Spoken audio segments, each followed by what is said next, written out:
In this example, for the polynomial inequality we want to solve, notice we're not comparing to 0 this time. And so I think what might be helpful to do first is let's make sure we have a 0 on one side.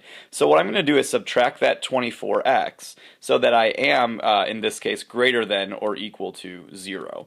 We typically want to compare to 0. There's other ways to do these problems, but I liked comparing to 0. As we talked about in the last video then, the first thing we'll want to do is find the zeros. And we could find them using the table, which I'll show you in a few moments. However, since I like to factor, let's rely, at least for right now, on factoring this just to find what my zeros are. So I notice there's a greatest common factor this time of x. So I'm going to divide out an x, or factor out an x. And then what's left, this trinomial in parentheses, I can factor rather simply. I just need to find two numbers that multiply to negative 24, but at the same time add up to negative 5. And so the two numbers that are going to do that are going to be a negative 8, so x minus 8, and then a positive 3 and x plus 3. And so now that the polynomial is factored all the way, finding its zeros is fairly easy to do. I'm going to go ahead and plot these zeros on the number line because these represent the spaces, or the numbers, where the graph may change direction from going from positive to negative. So one of my solutions, one of my zeros, is going to be at 0. Another 0 is going to be at negative 3.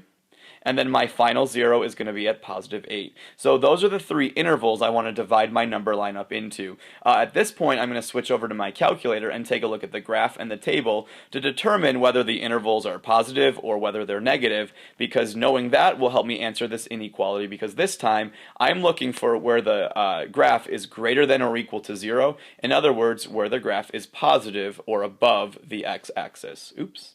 Where it's above the x-axis. So let's go ahead and switch to the calculator and take a look.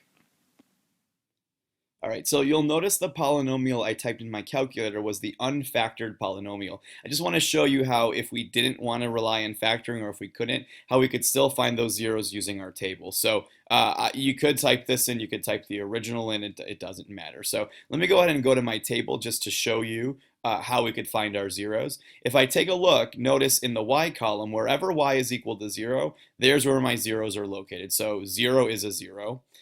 8 is also a 0, and if I scroll up to negative 3, I betcha, yep, y is 0, so negative 3 is a 0 as well. So what I want to do then, since I'm in the table, is let's just use it to find out the sign of the graph in each interval. So pick a number smaller than negative 3, so maybe negative 4 or negative 5, and check the sign of the y value. The y value is negative, so I'll put a negative sign on my graph, or on my number line, meaning if I check the graph, which I will in a second, the graph will be below the x-axis in that interval.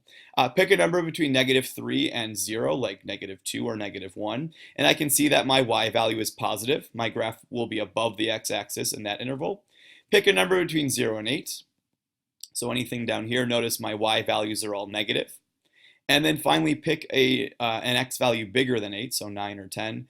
And I can see that there, my y value is also positive. Notice my signs flip-flop. We talked about in the last video. That's usually the case, but not always. Sometimes your signs won't change. If I want to confirm this by looking at the graph, which we don't need to do, but I think it's a good idea to use the table and the graph together, it looks like it's a little bit off the screen, but I can see that over here, my graph is below the x-axis, just like we predicted.